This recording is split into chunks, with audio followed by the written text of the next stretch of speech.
Seperti biasa, selamat datang di channel Story Agent Ali.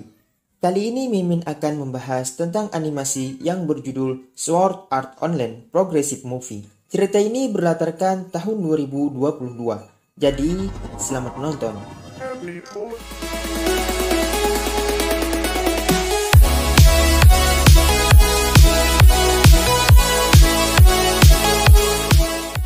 Pada menit awal, kita diperlihatkan kepada seorang anak gadis yang bernama Asuna, yang merupakan tokoh utama di movie ini. Asuna adalah gadis yang pintar dalam bidang akademik maupun atletik. Kehidupan Asuna sama seperti anak orang kaya pada umumnya, yang mana ayah dan kakaknya adalah seorang pembisnis yang handal. Pada suatu pagi yang cerah, Asuna pun bersiap-siap untuk pergi ke sekolah. Setelah sampai di sekolah, Asuna pun dipuji-puji oleh temannya karena nilai Asuna mendapatkan nilai yang tinggi. "Asuna, kamu pintar banget sih." "Oh, tenan," kata Asuna. "Tapi ada kok orang yang lebih pintar dari aku," kata Asuna. Namanya ialah Tozawa. Tozawa adalah gadis yang paling pintar di sekolahnya, baik akademik maupun atletis. Dengan sifat pendiam dan karismatiknya, semua siswa lain segan dengannya. Alhasil, dia pun hanya memiliki satu teman, yaitu Asuna. Sangat berbanding terbalik bukan dengan Asuna yang sangat mempunyai banyak teman.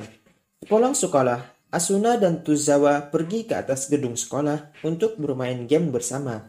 Dalam permainan tersebut, Tozawa berhasil mengalahkan Asuna secara terus-menerus. "Lo kok GG banget anjir," kata Asuna.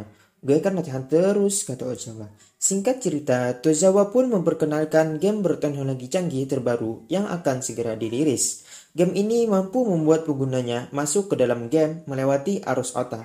Asuna pun berkata, "Gue kan gak punya alatnya, gimana mau main?" "Minta aja ke bapak lo," kata Tozawa. "Ibu gua pelit," kata Asuna. Setelah pulang sekolah, dengan kondisi rumah yang kosong, Asuna pun masuk ke kamar kakaknya. Asuna pun menemukan alat yang dibeli kakaknya untuk bermain game Sword Art Online yang dimaksud oleh Tozawa. Tak pikir panjang, Asuna pun langsung memakai alat tersebut. Dan kesadaran Asuna pun hilang di alam nyata dan berpindah ke alam game. Seperti game pada umumnya, sebelum masuk game, kita disuruh untuk memilih avatar kita, mulai ujung kaki sampai ujung kepala. Asuna yang bingung memilih fotonya sendiri untuk dijadikannya karakter. Setelah selesai, Asuna pun dihantarkan ke lantai 1 atau kotak awal. Sesampainya Asuna di sana, ia pun langsung mencari Tozawa. "Misumi Tozawa!" dengan teriak-teriak. Tiba-tiba datanglah seorang laki-laki dengan badan yang besar menghampiri Asuna. Asuna yang tidak mengetahui siapa laki-laki itu, ia pun merasa takut. Laki-laki itu pun langsung mengatakan bahwa dirinya adalah Tozawa. Mereka berdua pun mengobrol dengan asiknya. Setelah itu, Tozawa mengajak Asuna untuk berkeliling di dunia game tersebut. Setelah Asuna dan Tozawa berkeliling, dan hari pun sudah mulai senja, Asuna pun berkeinginan untuk pulang, akan tetapi tombol lockout-nya sudah tidak ada. Tiba-tiba, lonceng di kota itu pun berbunyi, dan mereka diteleport secara paksa dalam satu lapangan yang besar. Setelah itu, muncullah Kayaba Akihiko yang merupakan pengembang game ini atau otak dibalik tragedi yang akan terjadi. Dia muncul untuk memberitahu bahwa game ini sudah menjadi nyata, yang artinya apabila mereka mati di game ini, mereka juga mati di alam nyata. Begitupun apabila ada kerabat mereka yang mencoba melepaskan alat game ini, maka pemain tersebut juga akan mati. Karena pembuat game sudah menanamkan gelombang yang dapat merusak otak di alat tersebut apabila aturan yang dibuat pengembang dilanggar. Mereka hanya dapat keluar dari game ini apabila mereka berhasil menaklukkan ke 100 lantai atau ke 100 level dan mengalahkan satu bos monster di setiap lantainya. Lalu, Kayaba Akihiko memberikan sebuah cermin kepada seluruh pemain. Selanjutnya, seluruh pemain pun berubah ke bentuk fisik aslinya. Para pemain histeris dan ketakutan karena mereka semua terjebak di dalam game ini.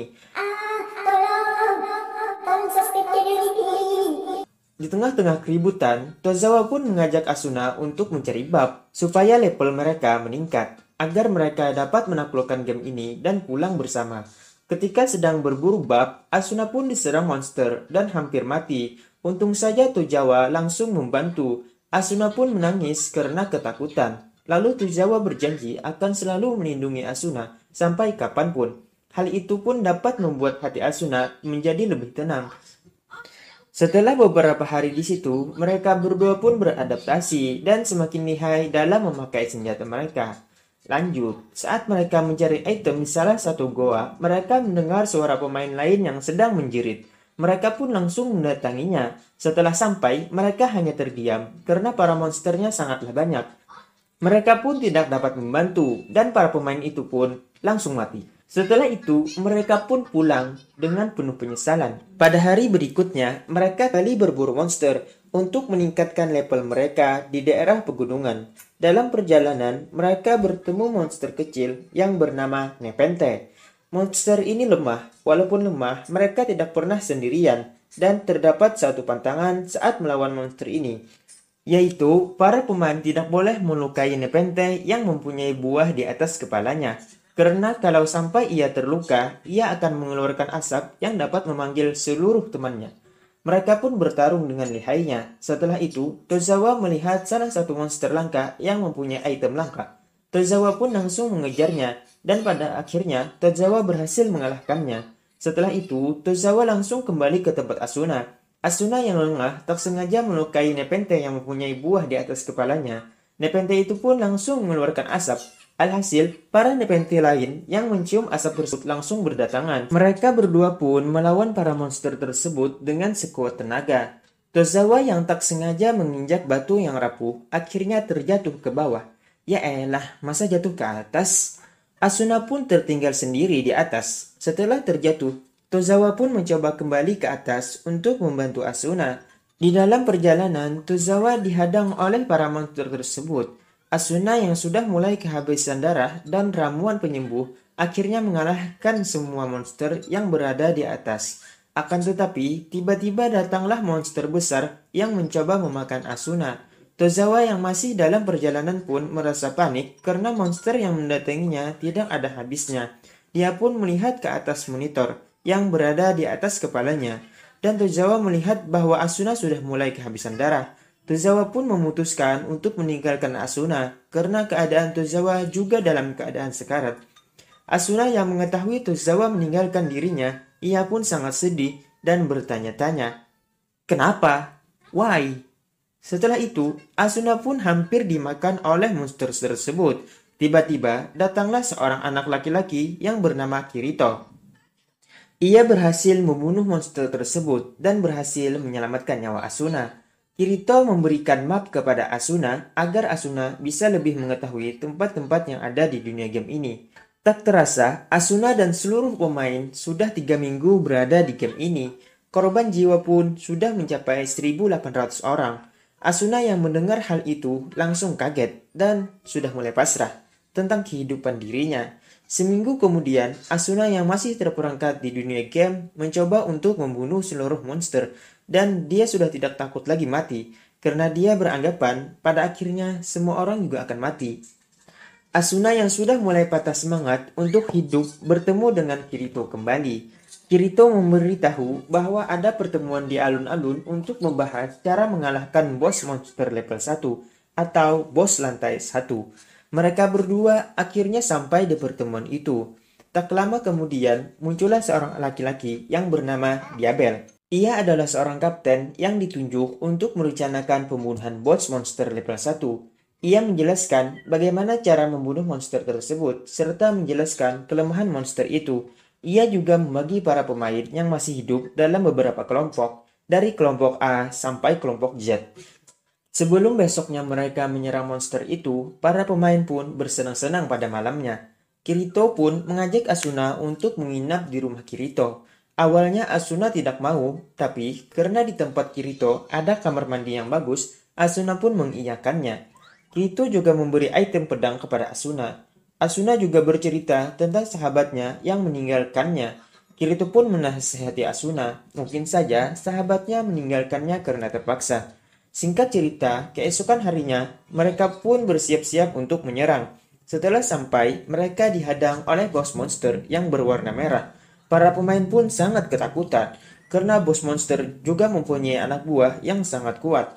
Kapten pun mulai mengarahkan para pemain untuk menyerang monster tersebut. Kapten dengan kepintarannya menyusun strategi untuk mengalahkan bos monster. Akhirnya, mereka hampir bisa mengalahkan bos monster itu. Akan tetapi, di detik-detik akhir, monster itu menggunakan serangan jarak dekat yang mengakibatkan tewasnya sang kapten. Para pemain lain pun panik karena penyusun strategi mereka sudah tewas. Tozawa yang kebetulan berada di tempat itu pun maju untuk menyerang. Asuna yang melihat sahabatnya merasa kaget dan juga ikut menyerang. Tozawa meminta maaf kepada Asuna karena sudah meninggalkannya pada waktu itu. Asuna pun memaafkannya. Di lain sisi, Kirito yang juga sedang melawan monster tersebut berhasil mengenainya. Tozawa dan Asuna yang melihat hal itu langsung pergi untuk membantu Kirito. Mereka bertiga pun bekerja sama untuk mengalahkan bos monster itu. Para pemain yang melihat mereka bangkit dan kembali bersemangat. Akhirnya, mereka pun berhasil mengalahkan monster tersebut. Setelah mengalahkan monster itu, kebanyakan mereka pun kembali untuk menyusun strategi kembali. Hanya 2 orang yang melanjutkan ke tahap kedua, yaitu Asuna dan Kirito. Dan kisah pun tamat.